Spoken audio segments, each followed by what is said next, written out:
Welcome to the Ripple Effect, a story where acts of generosity, no matter how small, can create ripples of goodwill. Close your eyes and take a deep breath in, slowly, deeply, letting the air fill your lungs like a gentle wave rolling onto the shore. And now, exhale, softly, smoothly, letting go of the weight of the day. Feel your shoulders relax, your mind begin to soften as you settle into this moment of quiet, of peace.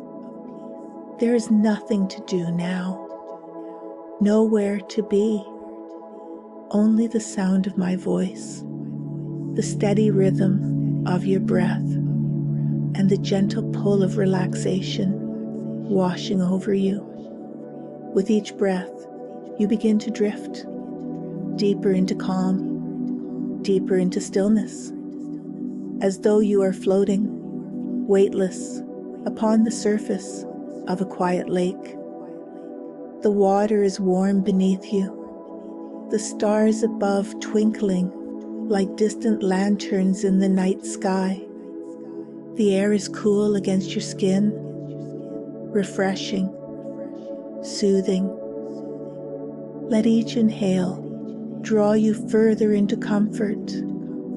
Let each exhale release anything that no longer serves you.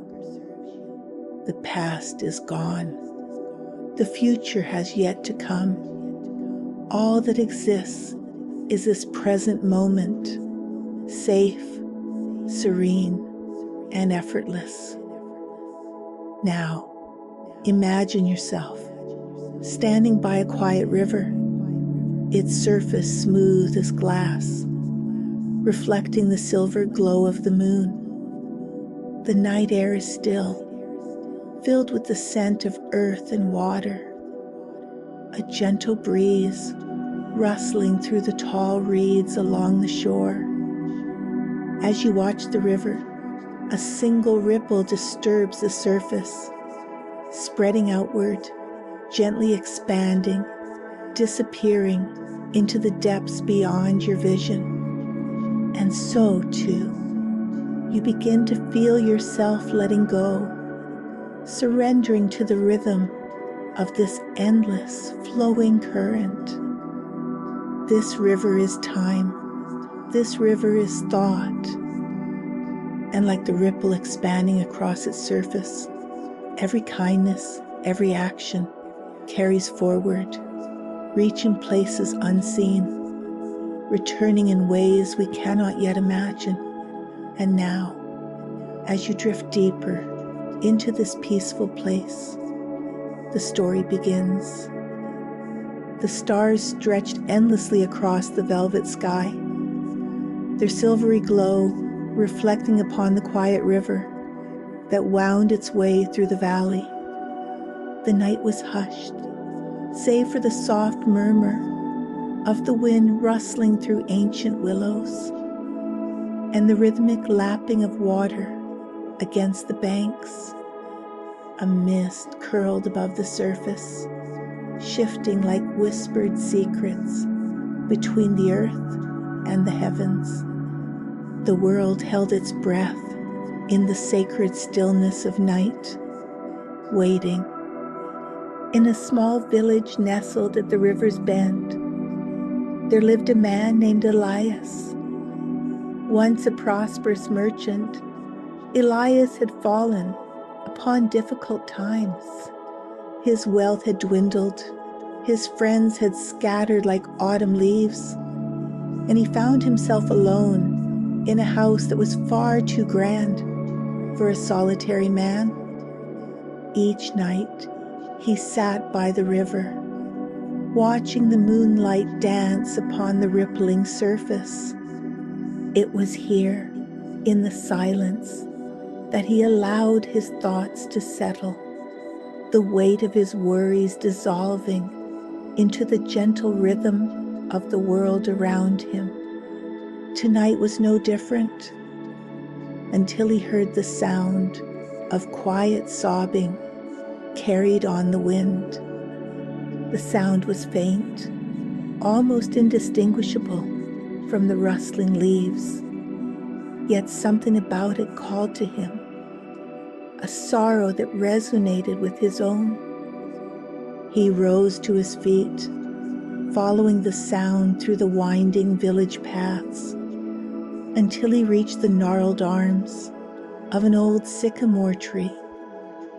Beneath its shadow, hunched against the roots, as though seeking shelter from the world, was a woman. Her hair was tangled, her clothes frayed, and when she lifted her face, Elias saw the depth of exhaustion etched into her features.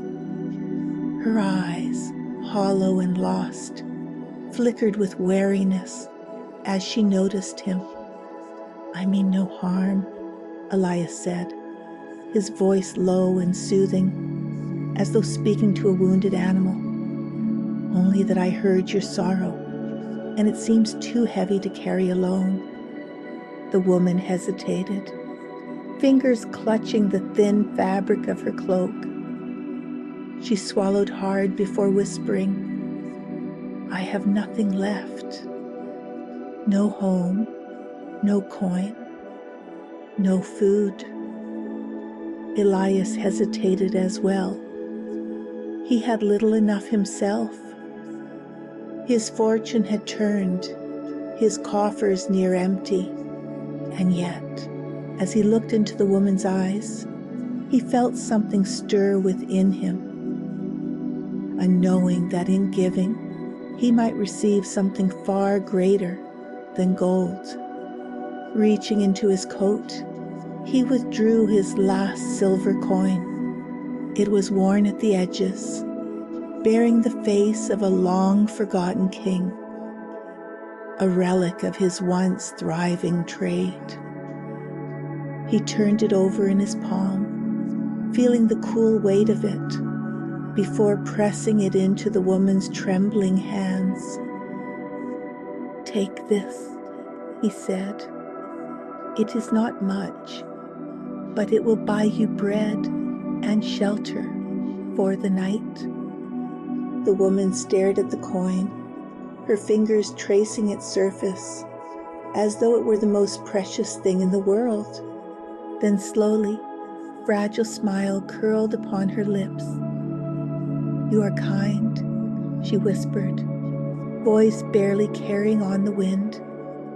"May kindness find you in return." A chill ran through Elias, though the night was not cold. He nodded and turned, walking back toward his home.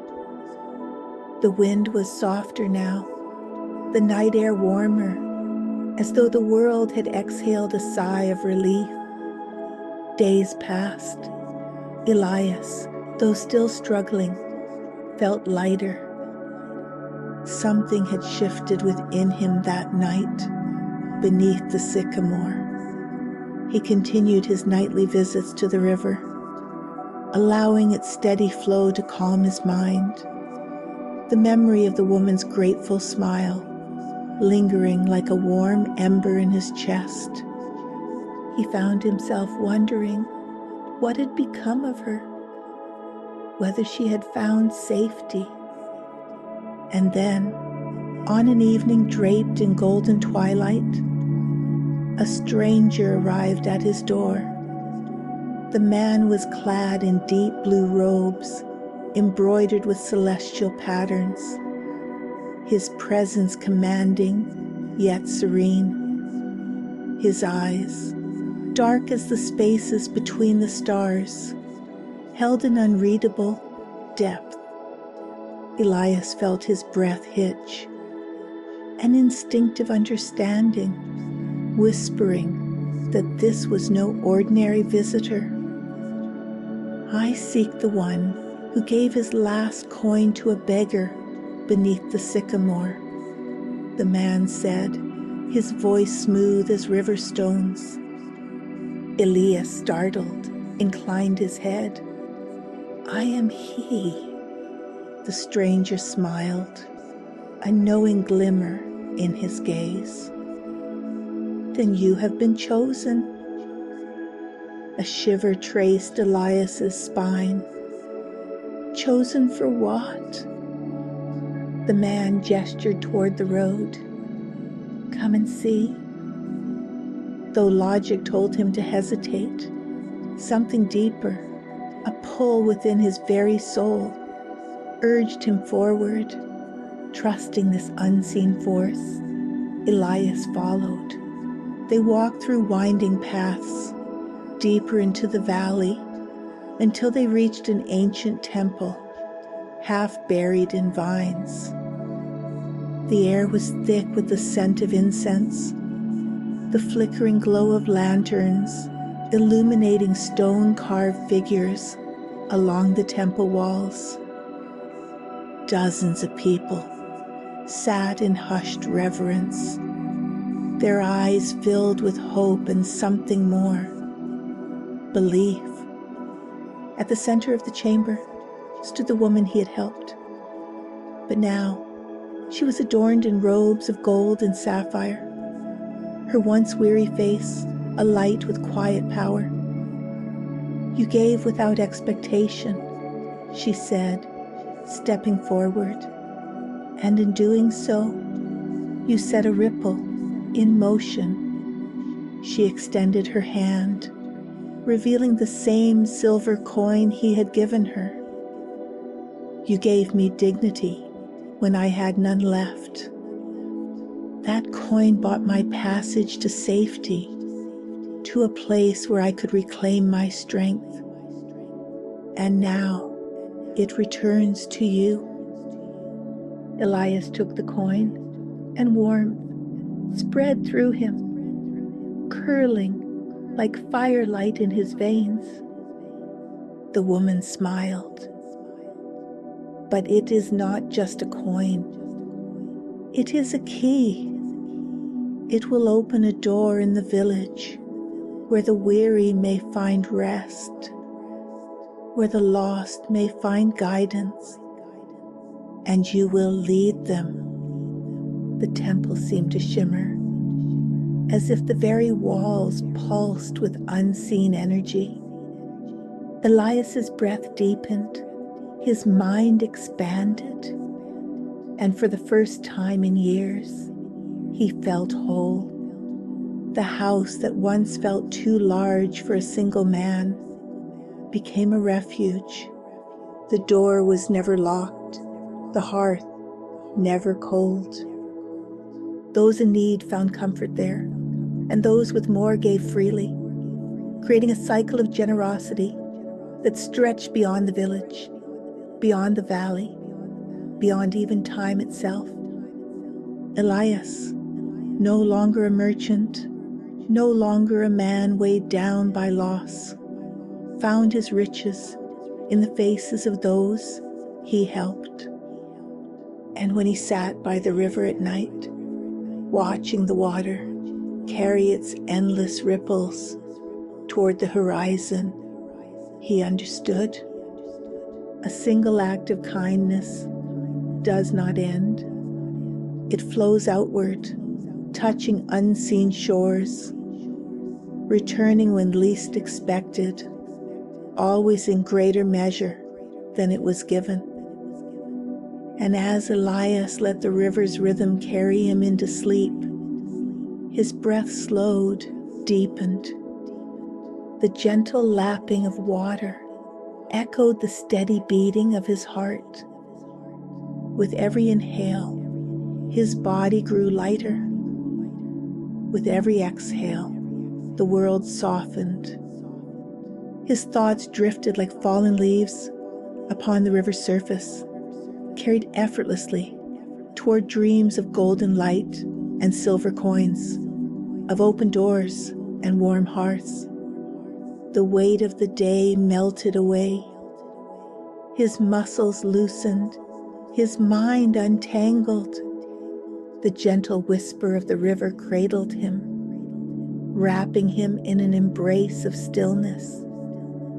And as the stars glowed ever brighter above, Elias drifted into the deepest, most peaceful sleep, his breath merging with the rhythm of the world, endless, timeless, serene. Feel yourself drifting now as the world quiets around you. The gentle pull of sleep begins to settle into your limbs. Your breath deepens, your body growing lighter with each passing moment. The river flows, always flowing, carrying you toward dreams of peace, of warmth, of infinite kindness. Let go now. Let the water's rhythm guide you into the deepest, most peaceful rest, where all is safe, all is calm, and the night embraces you in its endless serenity. Sleep now. Sleep deeply. Sleep peacefully. And let the ripples of kindness carry you to a place of quiet dreams.